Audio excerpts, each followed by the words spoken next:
No one in Hollow Creek could agree on when the balloon man first appeared, because the truth was something no one really knew, or perhaps something no one wanted to remember. Some said it all began in the late 90s, when reports of children going missing suddenly increased. Others swore they had heard of him decades earlier, like a story kept alive in whispers, a kind of curse quietly passed from one generation to the next. And then there was something even stranger. No one who saw him ever talked about it for long. But everyone agreed on one thing. If you saw the red balloon, he had already seen you. It began with a missing child. 8-year-old Daniel Harper vanished on a cool October evening, just 2 houses down from his own front yard. His bike was found lying on the sidewalk, its front wheel still spinning when his mother stepped outside to call him in for dinner. There were no signs of struggle. No footprints. No witnesses. Just one thing. Tied to the handlebar, a single red balloon. The police dismissed it as coincidence. Kids loved balloons. Maybe it drifted there from a party. But then it happened again. 3 weeks later, a girl named Mia Rodriguez disappeared from the park. Her shoes were found near the swings. And tied to the swing set? Another red balloon. That's when the stories started spreading. Parents whispered about a tall man seen at the edges of neighborhoods. Always watching. Always smiling. Always holding balloons. They said his clothes looked wrong.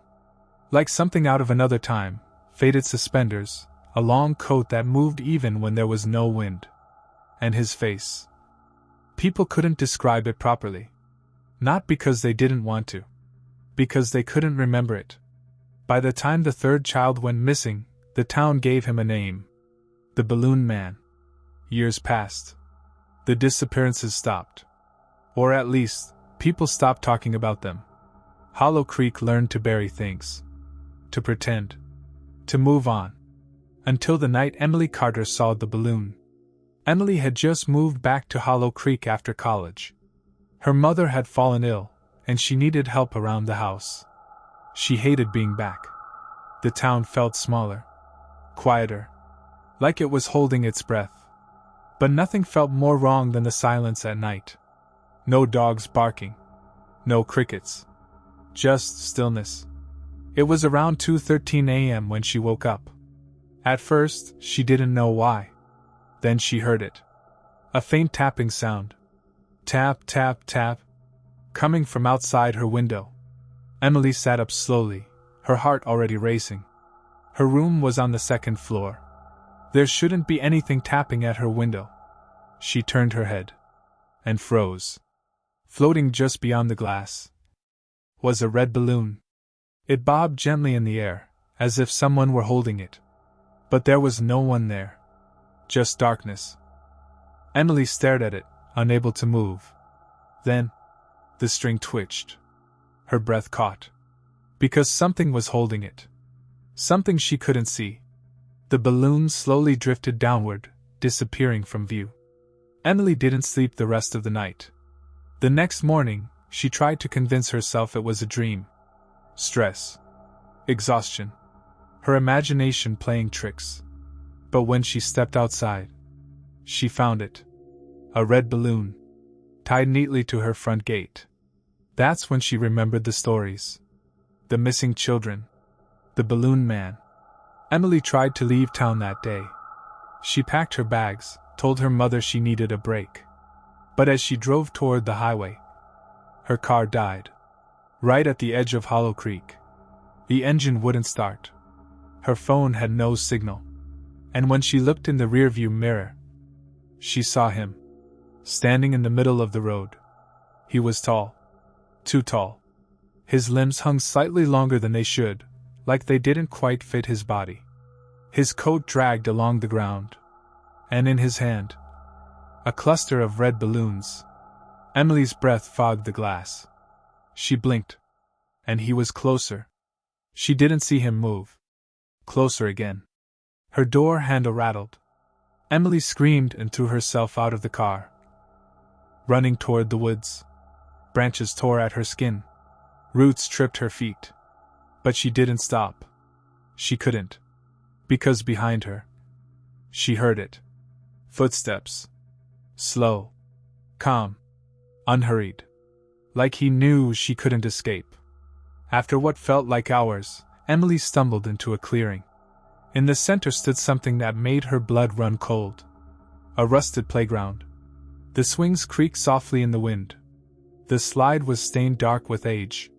And scattered across the ground were dozens of red balloons. Emily backed away. "No," she whispered. Then she heard the voices. Children. Laughing. Whispering. Crying. She turned. And saw them. Shapes. Small figures standing just beyond the trees. Watching her. Their faces were pale. Their eyes hollow. And tied around each of their wrists was a red string. Emily's voice trembled. "Help me!" One of the children stepped forward. It was Daniel Harper. Just as he looked in the missing poster. "I tried to leave too," he said softly. Emily's heart shattered. "What is this place?" Daniel pointed behind her. Emily turned. And there he was. The balloon man. Up close, he was worse. His face wasn't empty. It was wrong. Like it was made of too many expressions layered on top of each other, smiling, frowning, screaming, all at once. He tilted his head and extended a balloon toward her. Emily backed away. "No, no, please!" The children spoke in unison. "Take it!" Her hands shook. "I don't want it." Daniel stepped closer, tears in his eyes. "You don't understand," he whispered. "If you don't take it, you don't stay." Emily froze. "What?" The balloon man took another step. The ground beneath Emily's feet began to shift. Darkness crept at the edges of her vision. She realized, with growing horror, the children weren't trapped. They were kept. Preserved. Safe. From something worse. Emily looked at the balloon. Then at Daniel. Then at the thing standing in front of her. Slowly, she reached out. The moment her fingers touched the string, everything went silent. The next morning, a passing driver found an abandoned car at the edge of Hollow Creek. The door was open. The keys still in the ignition. There was no sign of Emily Carter. Just one thing. Tied to the steering wheel. A single red balloon. And if you ever find yourself driving through a quiet town where nothing seems to move, and you see a balloon floating where it shouldn't be, don't look for who's holding it. Because if you can't see him, he's already standing behind you.